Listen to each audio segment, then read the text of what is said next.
Bonjour, bonjour, bienvenue sur le plateau de Bâti Journal TV, bienvenue sur le salon Eurobois 2026. Avec mes trois invités, on va voir que le bois a plusieurs vies. On va parler réemploi, recyclage, réhute, comme on dit aujourd'hui. Pour en parler avec moi, Anaïs Lafont. Anaïs, bonjour. Bonjour. Anaïs, vous êtes responsable du pôle production Fibois-Aura, c'est ça? C'est bien ça, effectivement. Donc, Fibois-Aura, en deux mots. en deux mots, l'interprofession de la filière forêt-bois en Auvergne-Rhône-Alpes. Donc, rassemblement de professionnels depuis la forêt jusqu'à la mise en œuvre des produits bois, que ce soit en construction, énergie, industrie. À côté de vous, Sylvain Mangeli. Sylvain, bonjour. Bonjour. Sylvain, vous êtes délégué régional de l'AQC, c'est ça? Tout à fait. Et l'AQC, donc? Agence Qualité Construction, une association d'intérêt général qui fait de l'observation des désordres, de tout ce qui ne se passe pas bien dans le monde du bâtiment, mais pour après en faire de la prévention, accompagner les filières, accompagner l'innovation et accompagner aussi les acteurs professionnels pour une montée en compétences. Voilà. Et on va voir que c'est important dans le cadre du réemploi et de la réutilisation. À côté de vous, monsieur Fabrice Poncet. Fabrice, bonjour. Bonjour. Fabrice, vous êtes le dirigeant, c'est ça, de Sans Détour? Oui, Sans Détour Lyon Métropole, effectivement, une entreprise qui produit du mobilier dans une logique de réutilisation d'une ancienne matière. On va voir ça avec vous tout à l'heure. Mais avant de commencer, j'aimerais, Anaïs, que vous nous plantiez un petit peu le décor entre réemploi, réutilisation, recyclage. On s'y perd un peu. Alors effectivement, c'est plusieurs mots que l'on entend souvent depuis que l'économie circulaire prend de l'ampleur. Pour parler de réemploi pur, il s'agit d'utiliser un matériau qui va être déposé et réutilisé exactement dans le même cadre, donc avec les mêmes spécificités techniques. On peut avoir du réemploi, sur les slides suivantes on le verra, on peut avoir du réemploi aussi de produits déclassés, c'est-à-dire qu'on va garder l'usage principal, mais en réutilisant dans un usage un peu moins exigeant en termes de qualité technique. Par exemple, vous utilisez une porte qui a été une porte, dans son premier usage, une porte coupe-feu, donc avec des caractéristiques techniques assez poussées sur ce sujet-là, et vous la réutilisez en porte d'intérieur simple. Donc l'aspect coupe-feu n'est plus recherché et garanti, mais vous l'utilisez toujours comme porte. Oui, ça reste une porte. Exactement. D'accord. Et puis vous avez effectivement la réutilisation, vous allez changer l'usage du matériau. Donc vous pouvez par exemple utiliser des menuiseries qui vont être déposées, déconstruites et réutilisées en mobilier.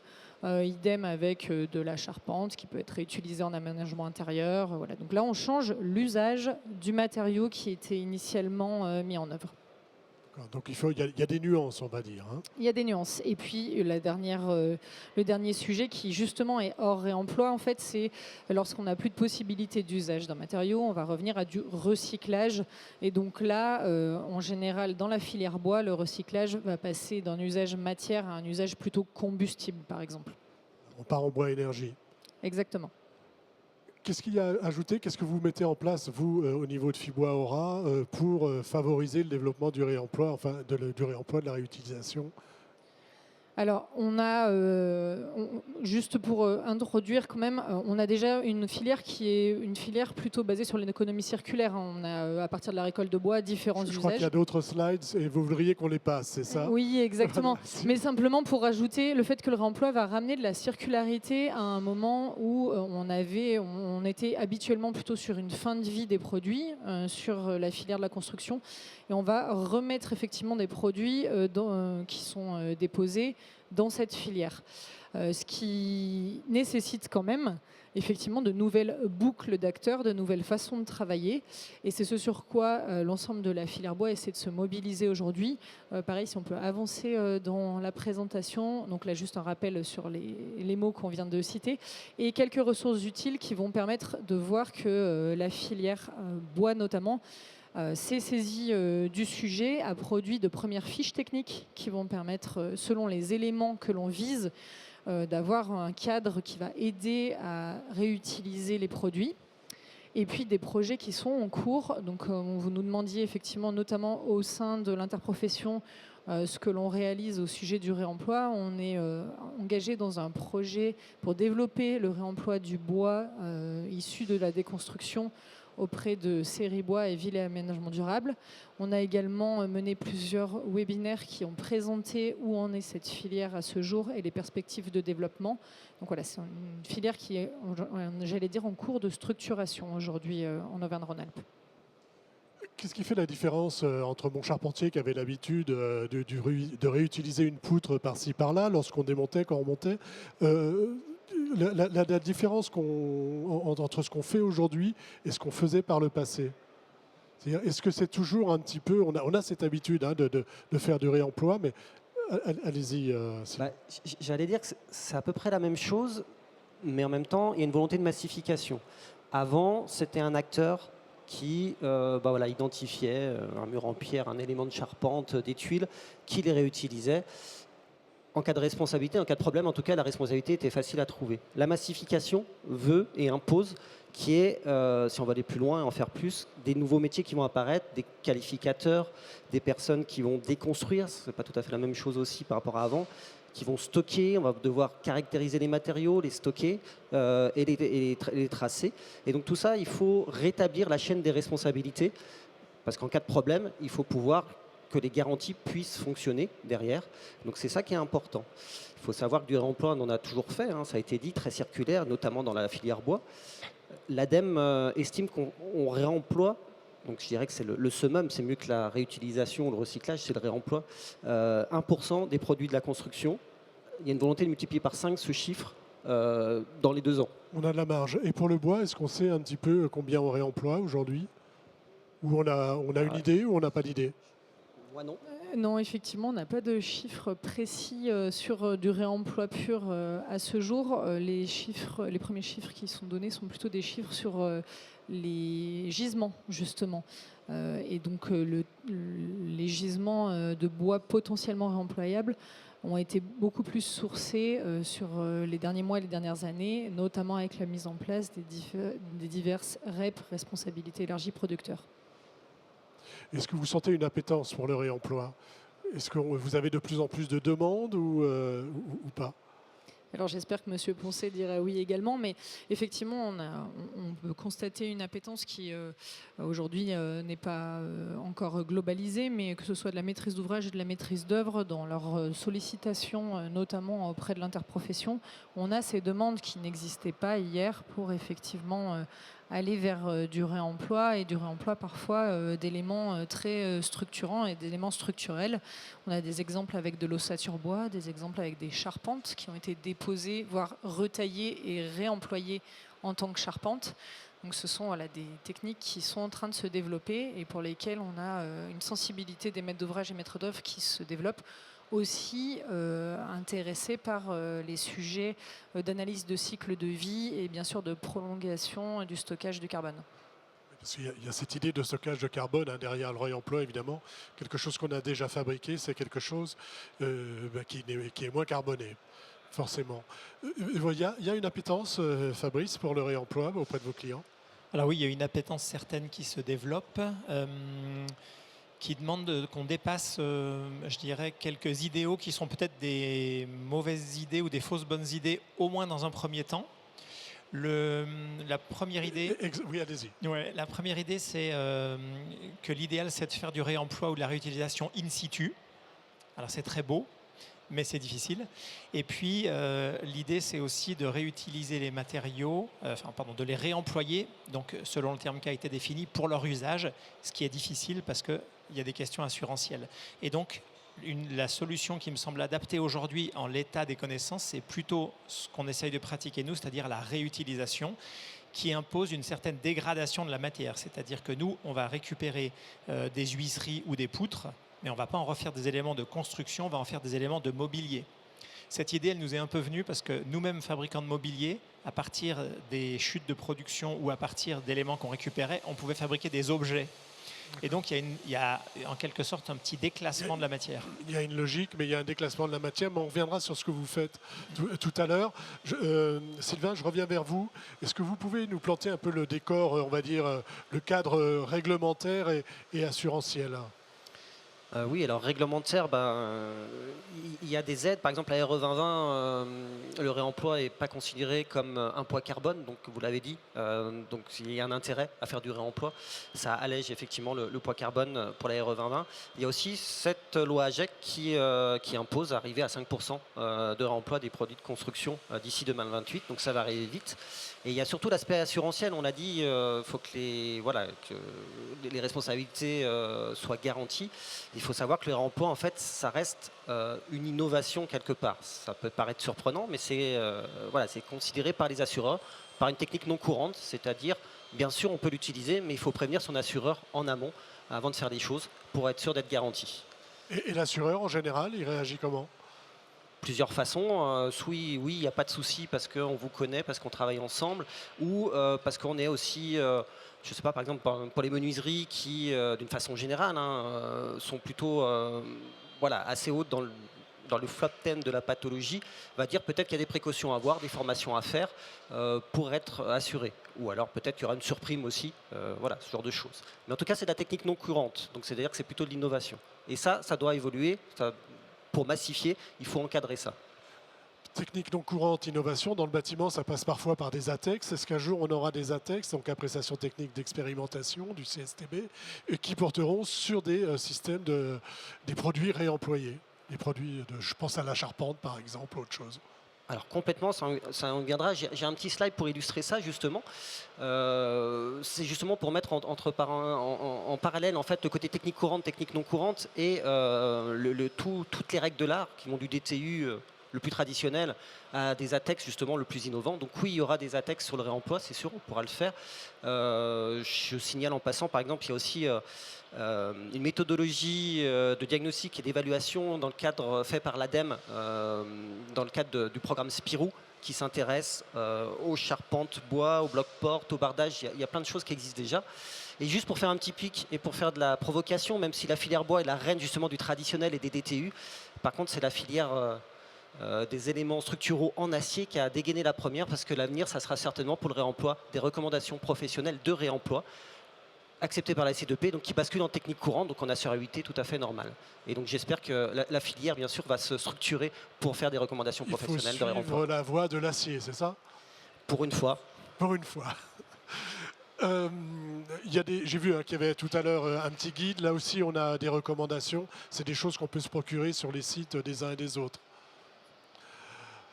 Fabrice, expliquez-nous comment vous travaillez et ce que vous faites lorsque vous faites de la réhute. Voilà. J'aime dire de temps en temps qu'on bûcheronne la forêt urbaine. C'est-à-dire qu'il y a des gisements de bois de belle qualité, bien secs, dans nos villes, et qu'il faut aller les chercher. Donc on récupère, on collecte et on démantèle des huisseries du bâtiment. On va les chercher où? Alors on va les chercher auprès des maîtres d'ouvrage, en particulier les bailleurs sociaux par exemple, qui ont des programmes de rénovation énergétique assez importants.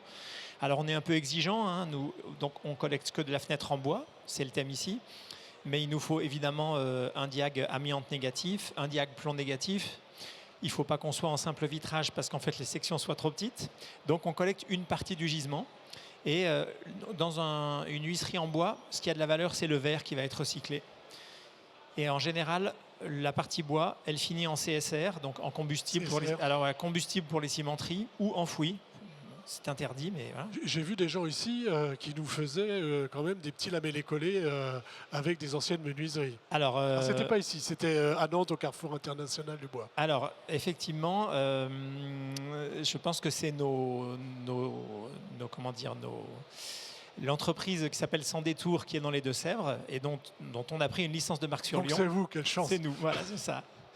Donc on est à peu près les seuls à travailler comme ça en France. Et donc voilà, une fois l'huisserie démantelée, il nous reste des profils de bois. On va les corroyer, on va revenir à des tasseaux. Et ce qui est intéressant dans la marque Sans Détour, c'est qu'il y a un design qui est adapté à la réalité et aux contraintes de la matière, ce qui est souvent un écueil du réemploi. Je reçois souvent des cahiers des charges, des CCTP, des projets qui ont été dessinés, et puis ensuite on dit il faut le faire en réemploi. Évidemment, si on n'a pas pensé le sujet en réemploi, on va avoir du mal à le réaliser. C'est quelque chose qui se passe en amont. C'est quelque chose qui se passe en amont. La volonté du maître d'ouvrage est très forte, voilà, enfin, est très importante, parce qu'on essaye de travailler à coût identique d'un matériau neuf, même si la répartition des coûts est différente. Donc notre enjeu, c'est de faire comprendre que la réutilisation, ça n'est pas moins cher, ça a d'autres vertus environnementales et sociales. En revanche, on essaie que ça soit plus cher. Voilà. Qu'est-ce qu'on voit à l'écran là? Alors à l'écran, ici, on voit un banc circulaire de 8 mètres de diamètre qu'on a réalisé sur Francheville, voilà, et donc qui est composé uniquement d'anciennes huisseries du bâtiment. Donc on fait du mobilier urbain, du mobilier intérieur, du mobilier extérieur.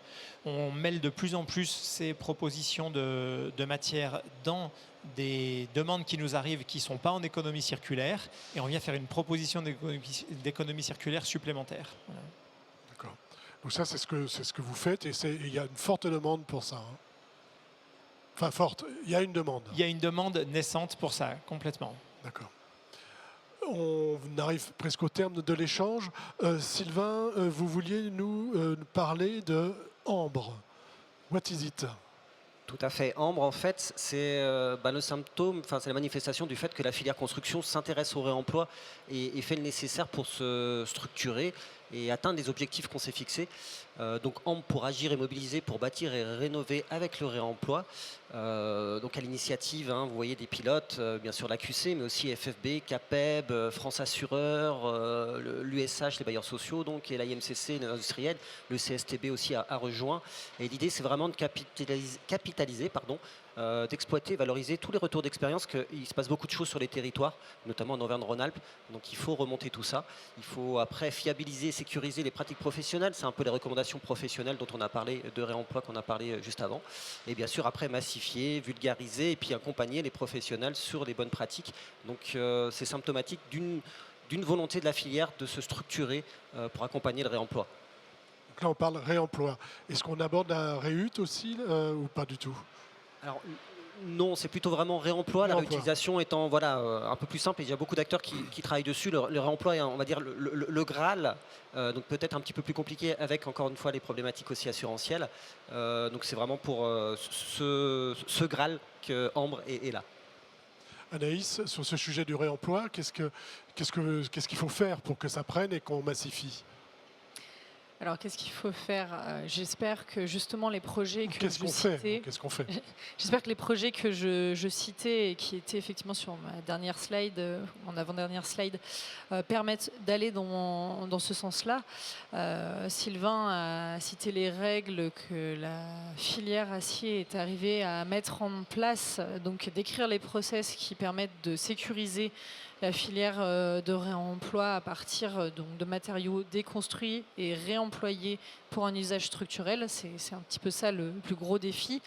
Les projets et labels que vous voyez à l'écran vont dans ce sens-là et doivent permettre d'accompagner une structuration et une massification de la filière sur ce sujet. Afin d'avoir des règles professionnelles qui font l'unanimité, des assureurs qui puissent aussi soutenir et embrayer le pas sur cette filière pour amener les garanties nécessaires à ce réemploi du bois. On a un calendrier pour ces règles professionnelles ou c'est dans les tuyaux? C'est plutôt dans les tuyaux sans calendrier, je pense, à ce jour, oui. Fabrice, sur cette question du réemploi et de la réutilisation, vous ne réemployez pas, vous réutilisez. Effectivement, dans notre métier qui est plutôt basé sur l'ameublement, nous, on a tendance à réutiliser. Ouais. Voilà. Je voudrais aller un petit peu plus loin. Est-ce que on parlait de l'appétence ou pas des maîtres d'ouvrage? Ça fait combien de temps que vous travaillez sur ces questions? Et ça fait. Est-ce que vous voyez vraiment que on va aller non pas à la généralisation, mais à atteindre ces fameux 5%? C'est possible? Ça fait, je dirais, 3 ou 4 ans. On a toujours cherché à travailler depuis 18 ans avec des produits de bonne qualité environnementale, mais ça fait 3 ou 4 ans qu'on a décidé de se circulariser un peu plus. Je crois qu'effectivement l'appétence elle est là. Après, moi, je parle plus d'ameublement que de construction. Et du coup, j'aurais une position un peu plus nuancée sur le fait que, par exemple, le recyclage, c'est très bien aussi dans le mobilier. Parce qu'en fait, aujourd'hui, la plupart des mélas, ils sont faits avec 100% de meubles recyclés. Donc, finalement, il faut trouver le bon usage par rapport à la bonne méthode recyclage, réemploi, réutilisation. Voilà, peut-être qu'on va réutiliser une charpente, mais vous faites de la non, qu'on va réemployer.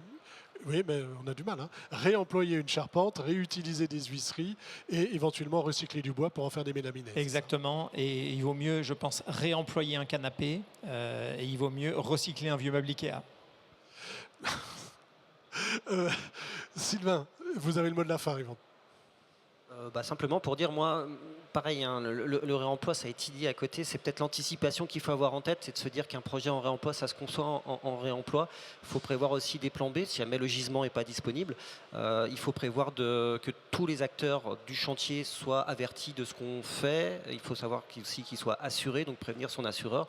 Donc comme tout bon chantier réussi, c'est vraiment de connaître, de se nourrir des retours d'expérience de ce qui a pu être fait avant, de connaître les bonnes pratiques et d'anticiper effectivement tous les points au maximum.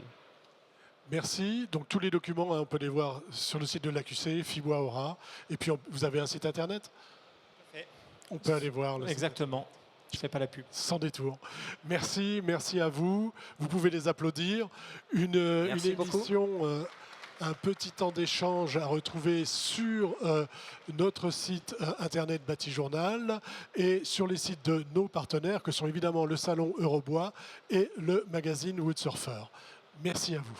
Merci, bonne journée. Merci beaucoup. Merci.